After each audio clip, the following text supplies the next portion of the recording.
AP Media presents Fairhope Hospice Today, brought to you by Fairhope Hospice and Palliative Care,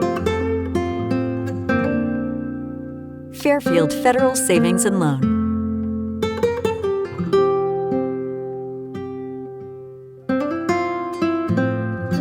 the Fairfield County Board of Developmental Disabilities, and the Frankie Smith Funeral Home.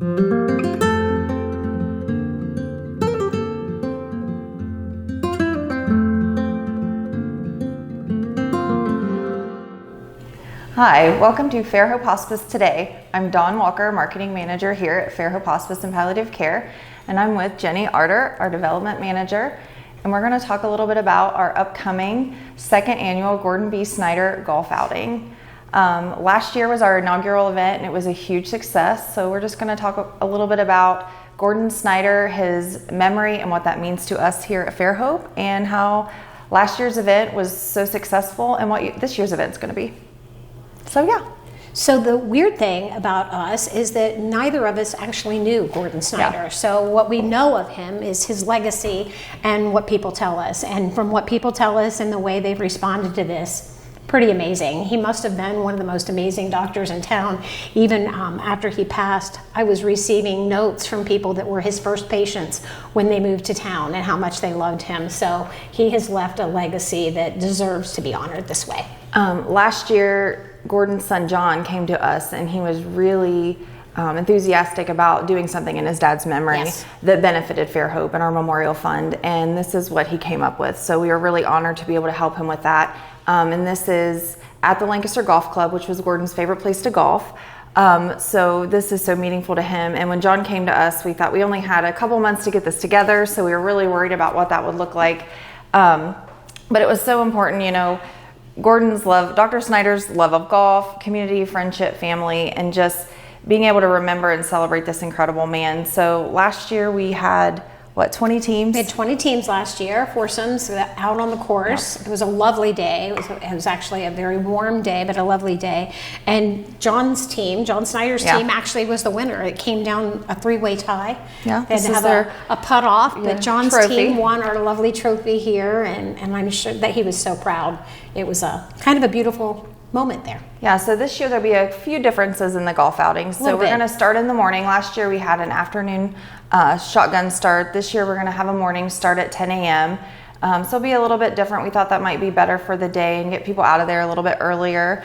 We're still looking for some teams, some sponsorships. Absolutely. But yeah, we'll talk about Dr. Snyder a little bit more. And as Jenny said, neither of us knew him, and we talked about that this morning and what we would say today, and just to honor him. And you know, he was a physician here in town, FMC, and at Fairhope. He was on our board.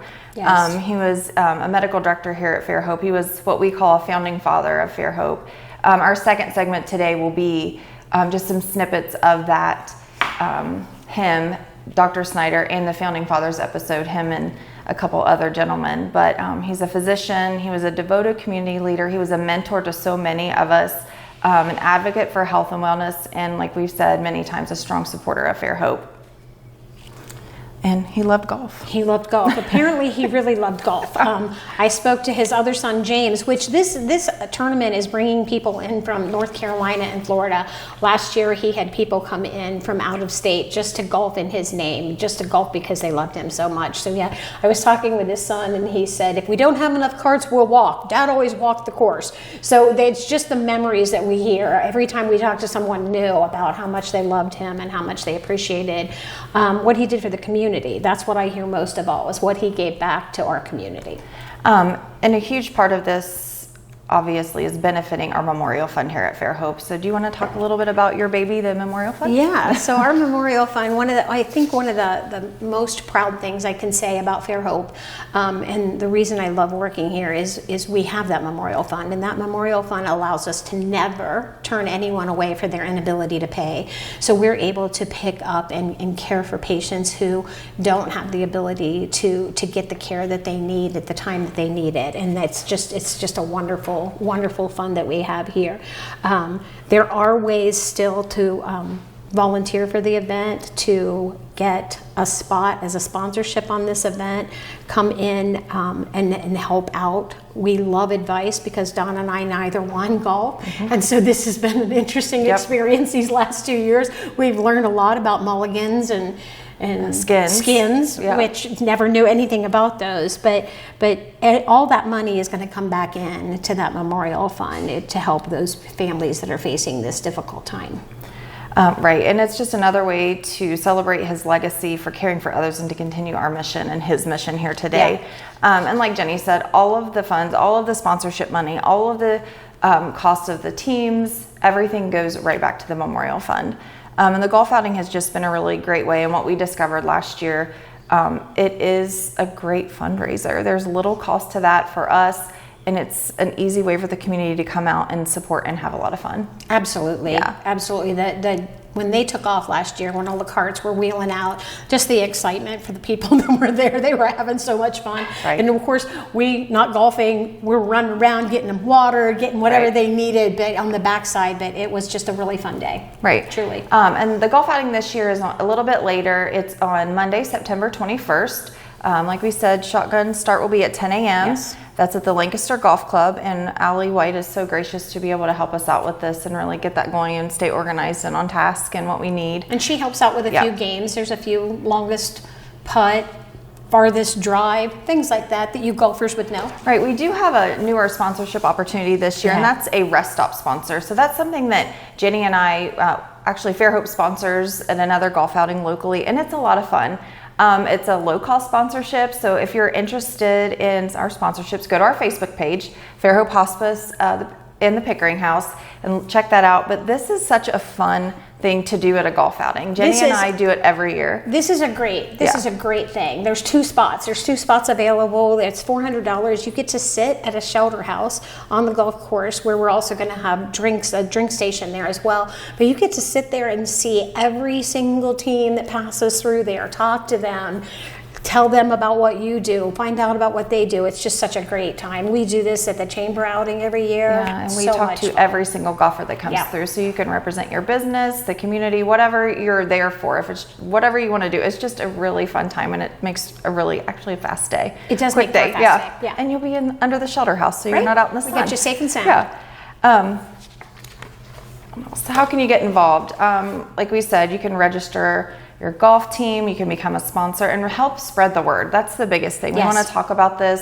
Go to our website, fairhopehospice.org, our Facebook page. Our event is on the Facebook page. We're always updating that with our up-to-date sponsors. There's the legacy sponsors on there, our whole sponsors. There's so many ways to participate. And we just, whether you know somebody that knew Dr. Snyder personally, you believe in Fairhope's mission, everybody can get involved. We're just incredibly grateful for the support we received during last year's event.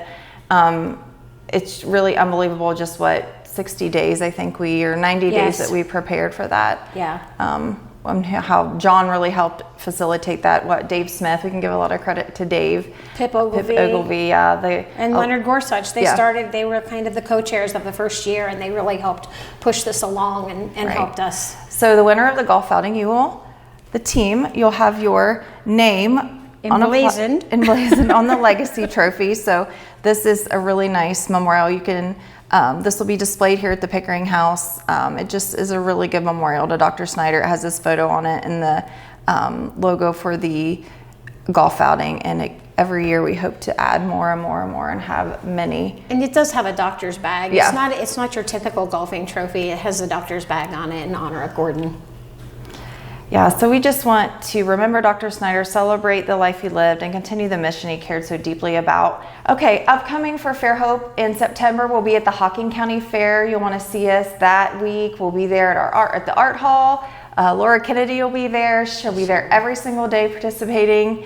At the end of August, it's in August, at the end of August, we have our Fairhope Days down at the Logan office. You can stop into Logan office and get some free ice cream. We'll have Fairhope Fridays in August. That will be a TBD. So that's another thing to follow our Facebook page at Fairhope Hospice and Pickering House. And also you can call in if you are interested in sponsoring the golf outing or getting involved with the golf outing or have any questions about Fairhope Hospice, always call us 740-654-7077. Our website is fairhopehospice.org, but really our Facebook page is where it's at. We have a lot of followers. We share all of our events on there, and every day we're posting something about what's going on and what we're... Well, and we still need teams. So there's someone out there that loves to golf and wants to golf, and what a better way to spend a Monday in September, right, than on the golf course, seeing us. Right, and it's our Vice President's birthday. It is our Vice President's birthday, so there shall be cake or donuts or something fun. Again, this golf outing benefits our Fairhope Hospice Memorial Fund. Can you tell us a little bit about that? Yeah, so the Memorial Fund is a fund that we hold here at Fairhope, and it is board directed, so our trustees help direct that, where those money goes. But the main thing is it helps to provide care for terminally ill patients who may not otherwise be able to afford care. It also helps meet some of the special needs for the families that are facing this difficult time. Oftentimes there are items that are needed for certain patients, and we're able to provide those through that fund. Supporting this golf outing, it really means helping to ensure that families in our community can receive that compassionate and quality care that they deserve, that they truly deserve. It's a wonderful way to take Dr. Snyder's legacy. Founding father started this. It's just a wonderful way to carry that forward in our community. Thank you. Thank you. And if you have any questions, you can email us at giving@fairhopehospice.org. That'll reach out to me or Jenny, and we can give you any information you want about the golf outing or anything else involving the Memorial Fund and how to give to Fairhope. Always give us a call, 740-654-7077. And thank you for watching Fairhope Hospice today.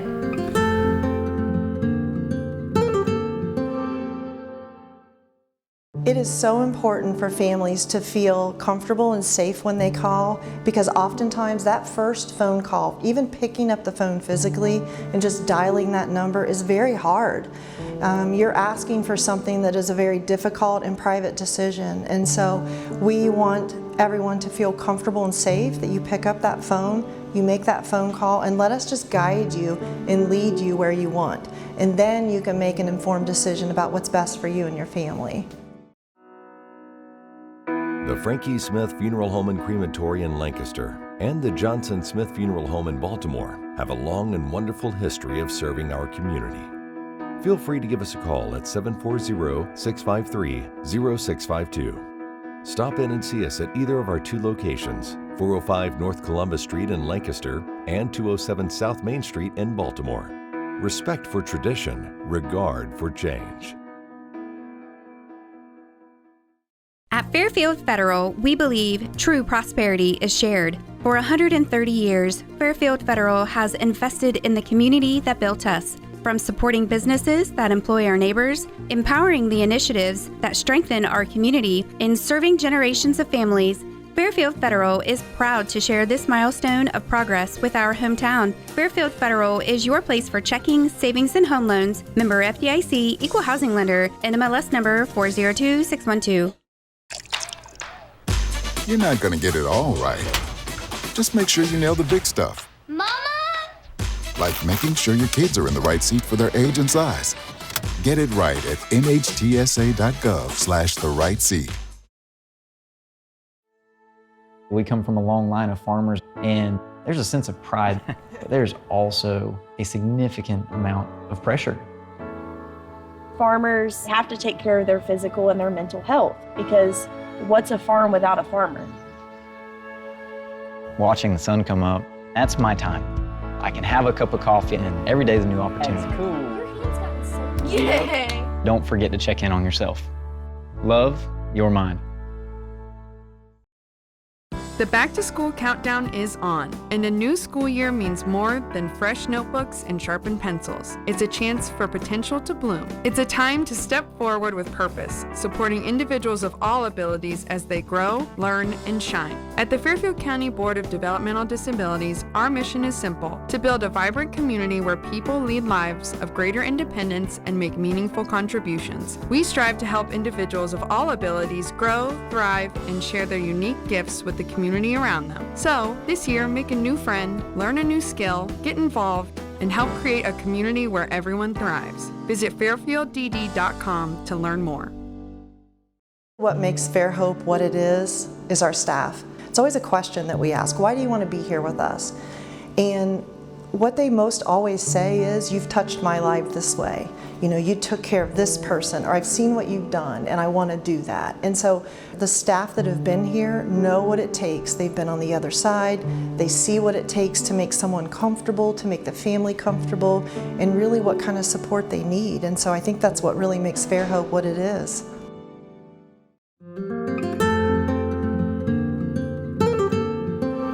Hi, thank you for joining us at Fairhope Hospice today. I'm Kristen Glazier. Next, we would like to show you our segment that we did a couple years ago regarding our founding fathers, and we just thought that would be something nice to do a refresher, just to show you a little bit about all the community members and the great board members that we had 42 years ago that really helped Fairhope become what it is today. We hope you enjoy this.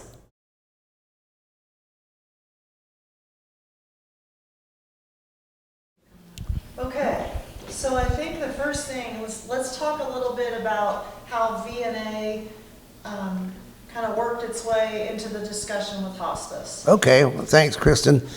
Well, VNA had an interesting start. It was mainly by Grace Hollis, and she was the wife of Dr. Bob Hollis.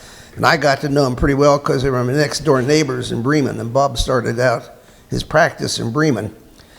Well, Grace worked with him in the office and saw a need for some nursing outside of the office in there. So she came over and we talked a long time. As a matter of fact, Grace did her nursing program a little bit after that. In fact, she was a student of mine at Ohio University when she got started.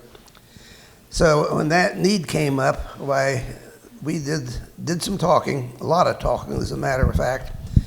And at that time, it was in the early 70s, we started our visiting nurse program. It was an interesting start because it was kind of a brand new thing. And we had 4 members on our board of the visiting nurses. It was Harold Shore, that was with Biter and Flaky Drugs, and George Cohen, who's the attorney, June Whetstone, who was the wife of Dr. Bob of Pleasantville, yeah, and myself. And I was treasurer, George was secretary, June was president, I think, and Harold was vice president. So that's kind of the way we got started. Office space was problematic, and Kristen, I think you're involved in some of these. Some of these offices that we had were real rat traps back in the early days. We had, back at that time, 2 nurses, Donna Seifert Householder, who graduated with me from Bremen, and Carolyn Fisher from Riceville, Lowell's wife. Lowell ran the garage up in Riceville there. And those were the gals that went out and got started. It was a really interesting start on that sort of thing. And the offices moved from place to place. One time we were down there in the Kroger lot, that office down there at that point, and that was kind of the transitional stage. But Harold Shore, who, as I said, had Biter and Flaky, built that building there, which is the old visiting nurse's office there on Main Street. And it gave a very, very, very good price on that. But he was really a very, very, very valuable asset in the early board. And then transitioned Donna and Carolyn were doing a lot of doing actually all the nursing that we're doing at that program. And they started in doing some cancer care and that sort of thing. And taught me about hospice because I never heard of it, didn't know anything about it.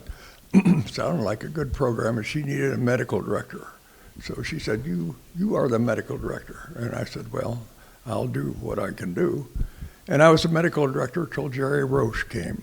Oh, yeah. And that was just strictly hospice is what we were involved with. We weren't going to build anything. We weren't talking about it. But so what was the first step that you had to take when you knew you were Grace said, let's do this hospice idea, and then you were on board. So then what was that next step to start? Had to get certified. Get certified, yes. That's right. That was the next step. So in 1984, we were one of the first 4 hospices in Ohio to get certified for Medicare. Correct. Was that a lot of work? That's correct. George Cohen approached me originally, same Gordon, and he's the one who introduced me to a hospice. But George did a lot of the work regarding the legal areas. Yeah. Right. He was a prominent attorney here in town. Yeah, all the corporation and that sort of thing. Sure, if you got the papers there, it's got George's name on it. Absolutely it I was trying to think on the original board. I was there. I think Dave was, Frank Smith, and George Cohen. I think that was the original board. So this says the Hospice and Health Services of Fairfield County minutes of the members' first meeting, January 12th, 1984. That sounds right. You're right. And that was John Boffman, Okay. everybody that you mentioned, Dr. Dunbar, Sharon Conkle, Oh, yeah. Okay, I remember John Sharon. Bowling, Yeah, he was a physician here in Dr. town. Bowling, yeah. Gail McCreary, Okay. Don Wheeler, Frank Smith, and then Dee Mowry. So yeah, that looks like that might have been the first official board meeting. Grace was the driving force. Yeah, Oh, she was behind absolutely. all of it. Yeah. How long was Grace involved then? Till Well, not real long, because once it got started, Donna Householder took over. Well, And Grace was just Grace more is- with visiting I don't- nurses. She felt comfortable things were going in the right direction. I remember she called me one time. I want you to come over and talk to me at the office. So I spent a couple hours at the office. She wanted to make things clear before we really had our board meeting and moving in with hospice at that time. So Yes. laying the groundwork, at least with me and Wow, on the board. I would have liked to have met her. Great lady. She was a good gal. So what happened then? We were in that little corner office there on East Main Street with V&A. Then where did we move from there? Did we go on East Main Street? We talked about the Center of Hope, by Annie's Cheesecake, or Annie's Cheesecake. Where did we go after we were in that office? Over in that Kroger parking lot there, Yeah. next to where the Vanity cleaners. Vanity Behind the Cleaners cleaners. is. Yeah. That's where it is. Well, can we talk, Dr. Snyder, can we talk about you? So you stepped in as the medical director. For a short while. Okay, and then what? And Well, then Dr. Roach? Dr. Roche came. Okay. And Dr. Roche was an oncologist and knew exactly what to do about people who were dying. And so he was ideal. And he had that position for a long time. Yeah, Jerry was Yeah. super. Yes. Really helped us a lot in understanding into death and so on, and the process. And worked a lot with the nurses, of course, too, that were going out in the field. And of course, but that's not, we didn't have Pickering House, of course, at that Right. time. It's very And different. Gordon was really behind the Pickering House because he knew Virginia very well. Well, no, well, I'm going to tell you, I know about that. The board, and you guys are on the board hired a company that built hospice houses, buildings. And it started out at a cost, and it kept going up till $9 million. And then the board found out they couldn't raise that kind of money, so they went poof. And they said, we don't, you remember that? Yeah. We can't afford to do Couldn't that. do it. Well, I kept thinking, this project is too good to let die. So I talked to Leonard Gorsuch, and I asked him on the phone, could I come down and talk to you about this building that we're projected to build for hospice? And he said, yeah, I'll come down and look at it. So I bought everything we had, the plans that the other company had left and so forth, and went down, and he looked it over, and he spent a week or two with his folks studying what they could do it for. And he said, what's the most amount of money you can raise? And I said, well, I know we have some already devoted to the building, and I think it was something like 10,000, something like that. And then also, yeah, that's about right. But they thought they could borrow enough to get it up maybe to 25,000. So I asked Leonard how much it was going to cost. He said, well, how much can you raise? And I said, well, I don't know. I have to talk to somebody. So I talked to David, he's an accountant for Virginia. And I said, do you mind if I talk to her about making a big donation to hospice to build the building? He said, yeah, you can talk to her. So I got her in the car one day. We were out taking a drive, and I said, how would you be interested in making a significant donation to hospice to build this building that we need in the 3 counties? And she said, well, I'd consider it. And I said, would you like to have the naming rights? And she said, yeah, that'd be nice if I did that. And so she said, how much will it cost to have the naming rights? And I said, $1 million. She said, well, yeah, I think I could do that. And I said, well, I'll sweeten the deal. I'll take care of you the rest of your life. You'll never have another doctor bill. So that's how we got the money. And we told Leonard then that we could do it for about $25,000, or I mean $250,000.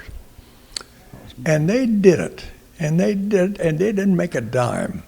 And they built this wonderful building, and Leonard, you can't give him enough praise for what they did. A lot to Leonard and the company. Yeah, they did a lot. And originally the plans were for out on the bypass at 188. Carolyn Fisher's brother had donated the land out there. Yes, that's right. And then we decided that might not be the best place, and then this property here was owned by Al Moody. Mm-hmm. And Al was retiring and wanted to move back to Springfield where he was from, and I said, well, would you be interested? And then I think he struck a pretty good deal to buy this. We got 37 acres, I believe. Yes. Right. And his house, that was Al's house down behind there, so. That's great. And, I knew that piece about the property on 188, but I wasn't sure the story about why we didn't use that and how we ended up here. So that's We just thought this was a more tranquil in a central place, It was in town. Yeah. And whereas the other one was kind of out of town at the time. Yeah. So did you ever golf with Virginia? Oh, yeah. She was a big golfer, I know. tell Was you. that part of the deal? Yeah. No, well, she had me down to her place a couple times to play in Florida, and she belonged to this real ritzy club down there, and it was very enjoyable. Yeah, she was a longtime friend of mine. Yeah. And then, part of the deal was in her will, she said that every year on the anniversary of her death, we have to have an ice cream social. Yeah. And we do. I know we do. And her nieces come. Mm-hmm. Yeah. Thank goodness you've had that car ride and we're brave enough to ask her. I remember exactly where I was. I was coming down right just before you come to the 5 points there where the hospital is, where those roads all come together. Yes. Yeah. Sheridan and Cherry. Sheridan, and I was coming down there, and I can remember exactly. And when she said, yes, I think I can do it, I thought, wow.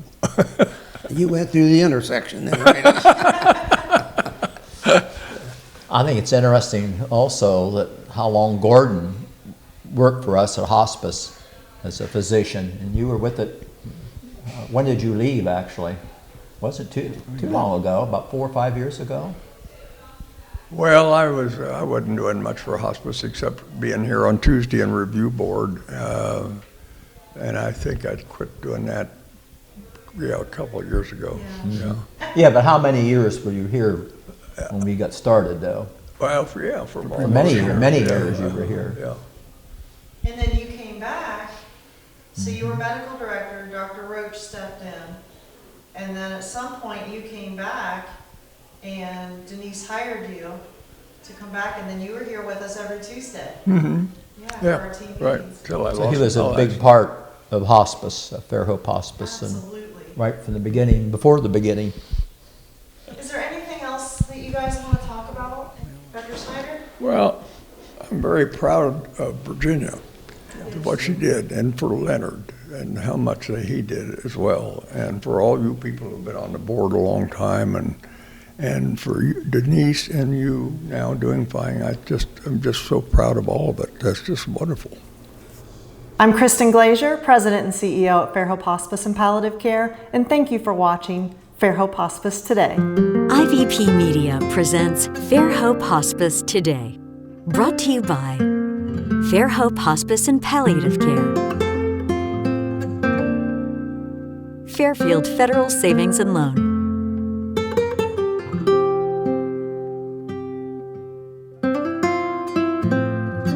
the Fairfield County Board of Developmental Disabilities, and the Frankie Smith Funeral Home.